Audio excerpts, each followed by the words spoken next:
বাবা, কিরে, 1 বছর পর পর দেখি বাড়ি আসিস, কোনো পাত্তাই নেই। 1 বছর কোথায় থাকিস?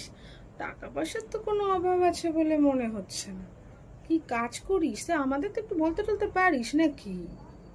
ও কাকিমা, হ্যাঁ আমি ভালো আছি। তো আমি যে ভালো আছি সেটা বোধহয় আপনার ভালো লাগছে না, তাই না? আসলে ছোটবেলা দিয়ে আমরা যখন এত কষ্টে ছিলাম, তখন তো একবারও এসে খোঁজ নেননি যে আমরা একবেলা খেয়েছি কিনা। তো এখন ঠাকুরের আশীর্বাদে আমি ভীষণ ভালো আছি। হ্যাঁ, টাকা পয়সার এখন কোনো অভাব নেই। তো আপনি খুশি তো? বাবা, তা খুশি অখুশির কি আছে? ভালো আছিস তো ভালো তো। তা কি কাজ করিস সেটা বল। কি পয়সা কড়ি এত একেবারে জলের মতো আসছে, কি কাজ করিস? সত্যি কথা বলতে কি, আমার কোনো অসুবিধা নেই, কিন্তু আপনি কিভাবে নেবেন ব্যাপারটা এটাই হলো ব্যাপার। প্রফেশনালি আমি একজন সারোগেট মাদার। মাদার মানে? মাদার মানে তো মা।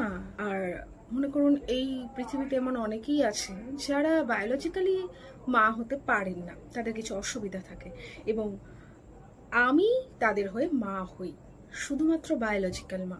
কিন্তু আমার গর্ভের সন্তান তাদের হয়।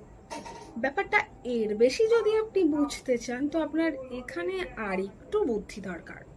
তো ওটা আগে করে আসুন, তারপর আমি নয় আপনাকে বুঝিয়ে দেব। ওটা বুঝতে আপনার একটু সময় লাগবে। তো আমার তো অত সময় নেই, আমি চলি, ভালো থাকবেন। কি কাজ করে বাবা কি জানি, পয়সা আসে থাকে না বাড়ি ঘরে, কি জানি তোর।